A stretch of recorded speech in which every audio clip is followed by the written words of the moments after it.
सभी प्रिय विद्यार्थियों को मेरा एक बार फिर से नमस्कार। आज के वीडियो में फिर से हम एक बार बात करेंगे पहले चैप्टर की क्विज के बारे में। आज इसकी सेकंड क्विज हम लेके आए हैं और विद्यार्थियों मैंने केमिस्ट्री के साथ साथ बायो की क्विज बनाने का प्रयास भी किया है। वो क्विज भी आपको हमारे व्हाट्सएप ग्रुप के माध्यम से मिल जाएगी। आप हमारे व्हाट्सएप ग्रुप से भी जुड़ सकते हैं।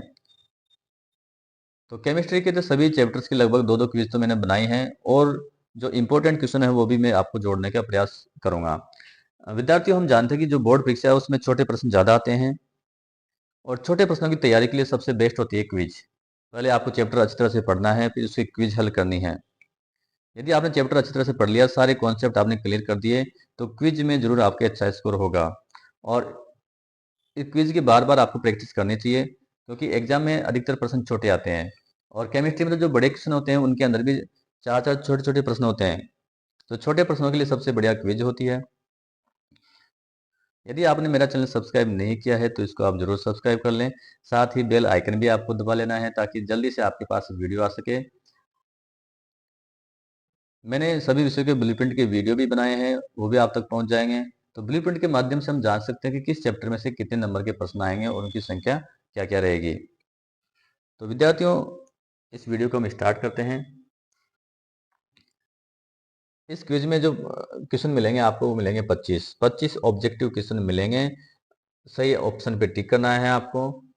ये इसकी सेकंड क्विज है। फर्स्ट क्विज का वीडियो मैंने बना दिया है। और विद्यार्थियों, हम जानते हैं कि बोर्ड परीक्षा में छोटे प्रश्न अधिक आते हैं, तो क्विज आपके लिए बहुत ही इंपॉर्टेंट है।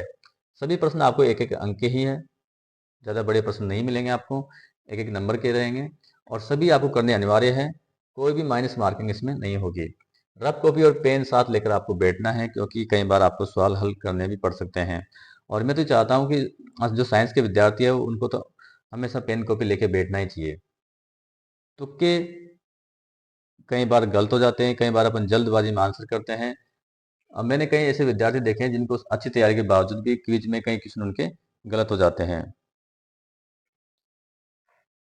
तो आपको जल्दबाजी नहीं करनी है, आराम से ठंडे दिमाग से शांति से बैठ के हल करना है। यदि आपकी तैयारी ठीक नहीं है तो इस वीडियो को देख लें या आप अच्छी तरह से तैयारी कर लें। वीडियो का लिंक भी आपको यहाँ पे मिल जाएगा। जो ये वीडियो बना रहा हूँ मैं, इसका लिंक भी आपको यहाँ पे मिल जाएगा। व्हाट्सएप ग्रुप का लिंक भी यहाँ पे है, इसके द्वारा आप हमारे व्हाट्सएप ग्रुप से जुड़ सकते हैं। यहाँ पे करेंगे नेक्स्ट। शायद यहाँ पे आपको अपना स्कूल का नाम लिखना है।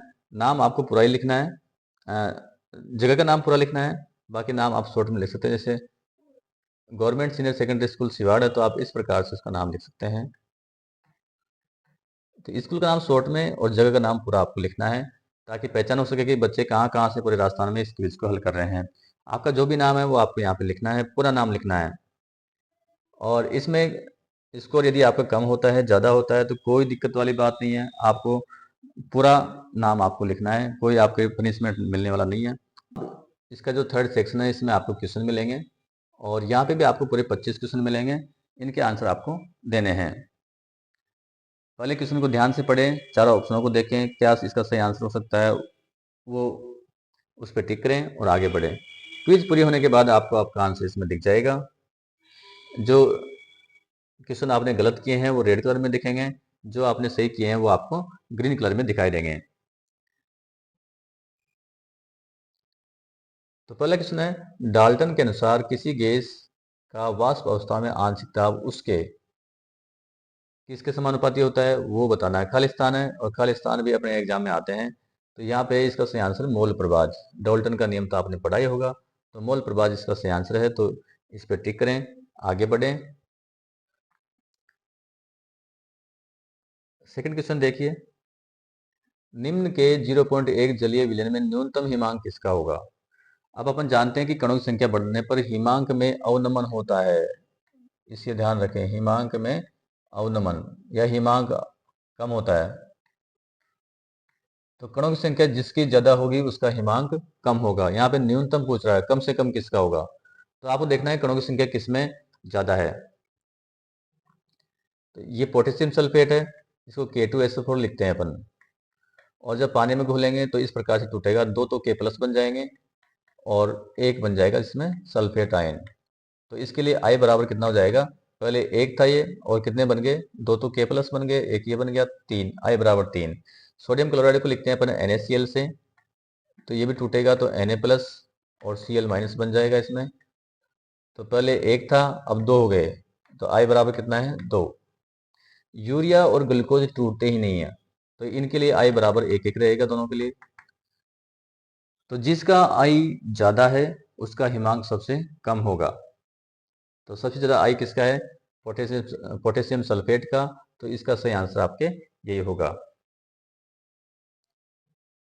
आगे बढ़े। मोलल जलीय विलयन में विलेय का मोल प्रभाज है। मोलल विलयन है, मोलल लिखते हैं अपन मोल प्रति किलोग्राम, मोल प्रति किलोग्राम। तो 1 मोल है 1 किलोग्राम में घुला है, तो इसके हमें मोल प्रभाज ज्ञात करना है विलेय का। तो दोनों के मोलों की संख्या पहले हमें ज्ञात कर लेनी है। तो विलेय के मोल कितने होंगे, 1 मोलल है तो विलेय के मोल कितने होंगे, 1 होंगे। विलेय के मोल बराबर 1, और विलाय के मोल हमें ज्ञात करने हैं।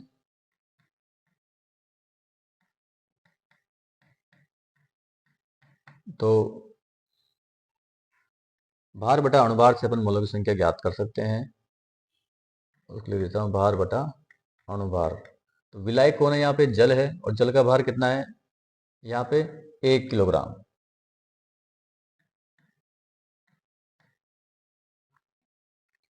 एक किलोग्राम दिया है, मोलल का मतलब होता है 1 मोल 1 किलोग्राम में घुला है, तो 1 किलोग्राम है। और जल का अणुभार, यहाँ पे विलायक कौन था अपने पास में, जल ही है, विलायक जल है, तो जल का अणुभार कितना होता है 18। तो ये भाग देंगे तो ये आ जाएगा 55 पॉइंट, इतने मोल आ जाएंगे इसके मोल।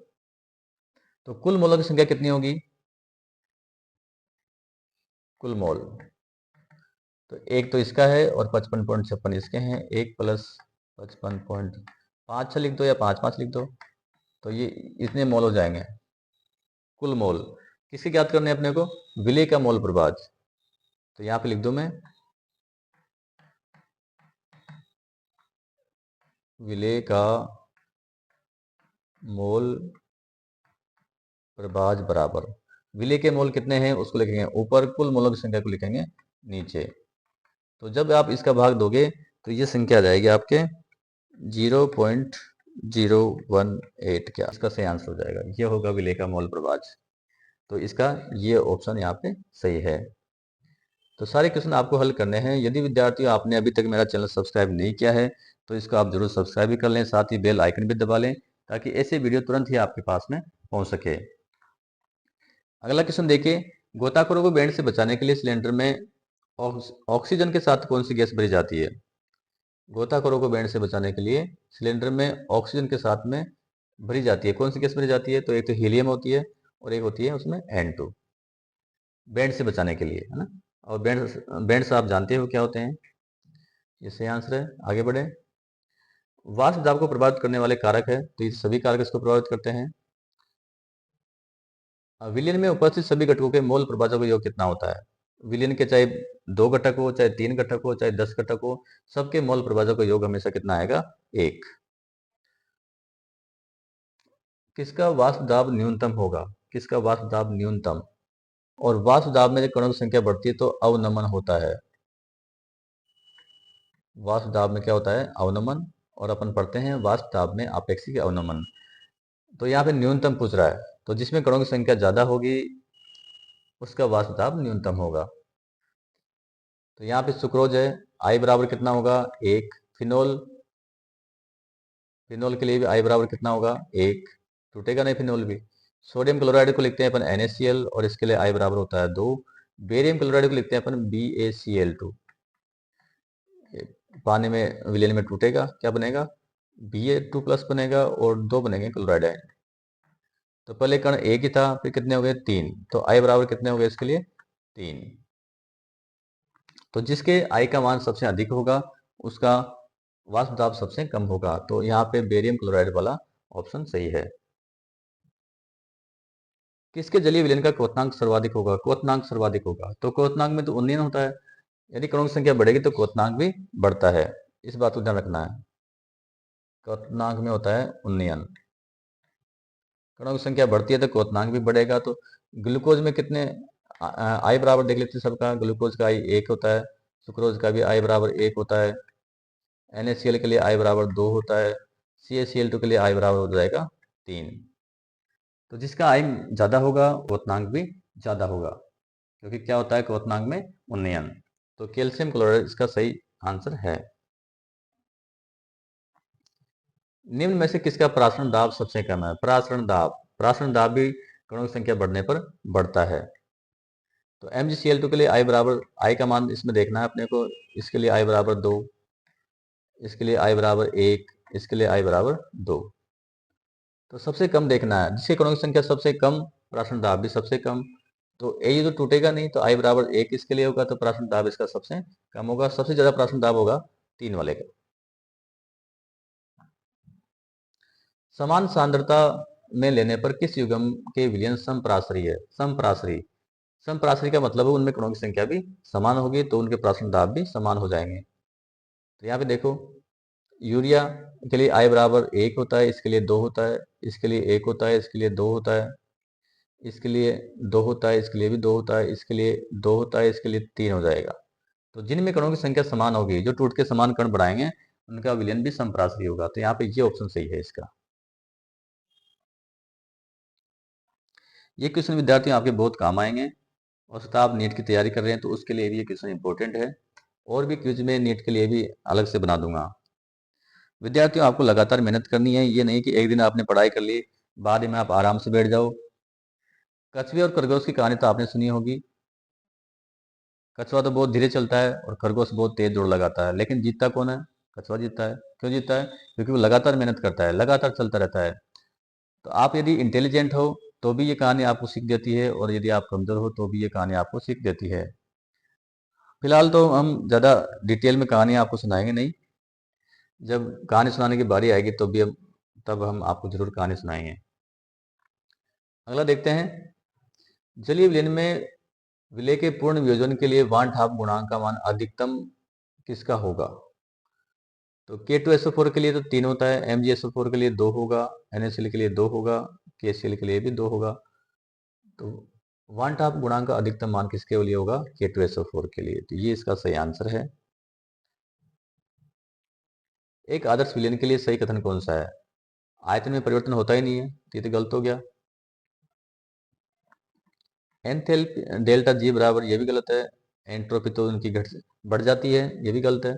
डेल्टा H बराबर 0 इसके लिए होगा, क्योंकि जो आकर्षण बल है वो घटकों के मध्य भी वही रहता है, और जब विलयन हम बनाते हैं, दोनों घटकों को मिलाते हैं, तब भी वही रहता है। आकर्षण बल न तो घटता है न बढ़ता है, इसलिए न तो ऊर्जा निकलेगी न अवशोषित होगी। ताप बढ़ाने पर मोलरता, मोलरता को अपन इस प्रकार से लिखेंगे, M बराबर N/V। इसमें आयतन का भाग दे रहे हैं, और ताप बढ़ाने पर आयतन बढ़ता है तो मोलरता घट जाएगी, भाग दे रहे हैं अपन, तो घटती है। आपको निम्न यौगिक दिए गए हैं यहाँ पे, इनको ध्यान से देखना है। सांद्रता सबकी बराबर है। ये सोडियम सल्फेट है, आई बराबर इसके लिए हो जाएगा 3, NaCl के लिए आई बराबर हो जाएगा 2, ग्लूकोज के लिए आई बराबर हो जाएगा 1, और एल्यूमिनियम सल्फेट को देखिए, Al2 ब्रैकेट में है, SO4 ऑल थ्राइज है। तो यदि इसको अपन पानी में घोलेंगे तो देखिए, 2 तो बनेंगे Al3+, और 3 बनेंगे सल्फेट आयन। तो 2 तो ये, 3 ये, 5 हो गए। पहले कितना था? 1, तो 5/1, तो आई बराबर कितना हुआ इसके लिए? 5।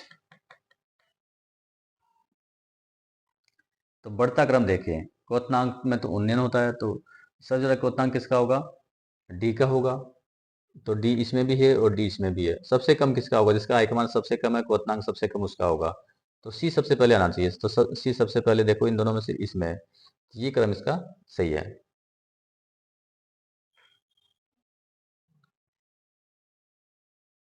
बेंजीन में एसिटिक अम्ल के लिए वन हाफ गुणांक का मान क्या होगा?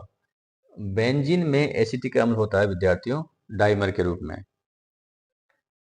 यानी पहले 2 मिलाते हैं और वो मिलके 1 हो जाते हैं। इस प्रकार से उनमें द्विलकीकरण होता है या द्विलिक बन जाते हैं, दो अणु मिलकर एक बनाते हैं। तो जैसे मान लो दो अपन ने एसिटिक अम्ल मिलाए ये, और वो मिलके क्या हो गया एक, इस प्रकार से हो जाएगा वो। दोनों अणु मिलके आपस में एच बॉन्डिंग द्वारा जुड़ जाएंगे। तो पहले अणु कितने थे, दो, फिर कितना हो जाएगा ये एक, तो 1/2 लिखेंगे, तो इसको ये आएगा 0.5। किसी पदार्थ का 1 मोल 500 ml जल में घोला गया है तो विलयन की मोलरता ज्ञात कीजिए। विलयन की मोलरता ज्ञात करनी है, तो 1 मोल है, तो मोलरता के लिए फॉर्मूला क्या लगाते हैं, मोलरता के लिए अपन लगाते हैं m बराबर विलय के मोलों की संख्या बटा विलयन का आयतन। आयतन हमेशा यहाँ पे लीटर में लेते हैं। विलयन के मोल कितना है अपने पास में 1, और आयतन है 500 ml, तो इसको अपन 500 ml को बदलेंगे लीटर में, तो इसमें 1000 का भाग देंगे, तो इसको लिख दो, 500 को नीचे लिख दो, 1000 को ऊपर लिख दो, तो ये 2 बार कट जाएगा। तो विलयन की मोलरता कितनी हो जाएगी, 2m। विलयन का क्वथनांक शुद्ध विलायक से, क्वथनांक में तो उन्नयन होता है, तो विलयन का क्या होगा, ज्यादा, अधिक। पराक्षण की क्रिया होती है तनु से सांद्र की ओर होती है, और विलाय के अणु गमन करते हैं इसमें तनु से सांद्र की ओर। ये सही आंसर होगा इसका। अर्धपारगम्य झिल्ली के आर पार कौन जा सकते हैं, इसमें केवल विलाय के अणु जा सकते हैं। विलाय का वाष्प दाब विलयन के वाष्प दाब में जो अंतर होता है, अब विलाय का वाष्प दाब तो ज्यादा ही होता है शुद्ध विलाय का तो हमेशा, और वाष्प दाब में तो क्या होता है, अवनमन, तो विलयन का कम होता है। और इसका जो अंतर होता है वो होता है विद्यार्थियों प्राशन दाब के बराबर। व्युत्क्रम प्राशन जो आरओ होता है, आरओ रिवर्स ऑस्मोसिस जो टेक्निक होती है, घरों में जो पानी को शुद्ध करते हैं, उसमें जल के अणु कहाँ से कहाँ गति करेंगे, शुद्ध से अशुद्ध की ओर तो जाएंगे नहीं, क्योंकि पानी शुद्ध चाहिए, तो अशुद्ध से शुद्ध जल की ओर गति करते हैं। जल के अणु अशुद्ध जल से शुद्ध जल की ओर गति करते हैं। K2SO4 के लिए 1/2 गुणांक का मान क्या होगा, K2SO4 1 होता है, टूटने पर 2 तो K प्लस बनेंगे, एक सल्फेट बनता है, 3 हो जाएगा। निम्न में से कौन सा सूत्र गलत है, यहाँ पे प्राशन दाब वाले जो सूत्र दे रखे हैं उनमें से देखिए कौन सा गलत है।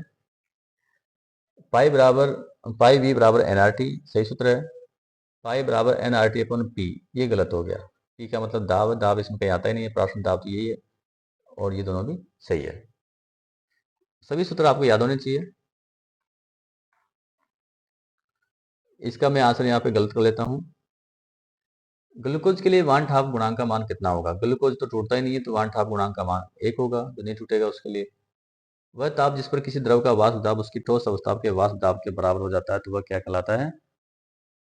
द्रव का देखिए, क्वेश्चन को ढंग से देखिए, किसी द्रव का वाष्प दाब उसकी ठोस अवस्था के वाष्प दाब के बराबर हो जाता है, तो उसको क्या कहते हैं अपन, उसको कहते हैं हिमांक। उस समय वो जम जाएगा।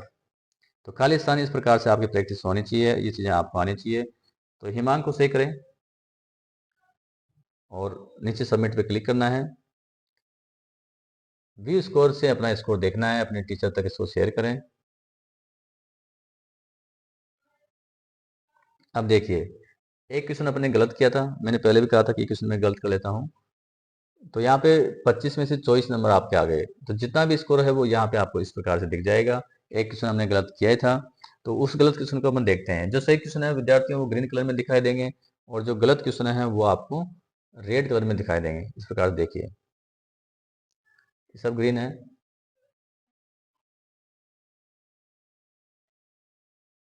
देखिए, इस क्वेश्चन का सही आंसर मैंने आपको बताया था कि कौन सा सूत्र इसमें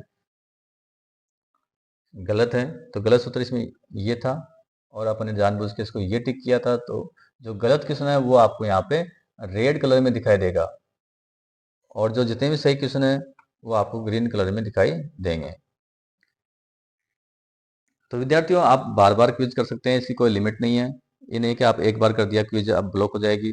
पर मेरी विनती, मेरी रिक्वेस्ट आपसे ये है कि पहले आप अच्छी तरह से तैयारी करें, उसके बाद ही क्विज में भाग लें, ताकि किसी प्रकार की कोई गलती होने की संभावना नहीं रहे, हमारी अच्छी तैयारी हो जाए। और मैं चाहता हूं कि आपकी तैयारी अच्छी हो, आपको अच्छे अंक मिले। तो धन्यवाद विद्यार्थियों, आज के वीडियो में बस इतना ही। नमस्कार।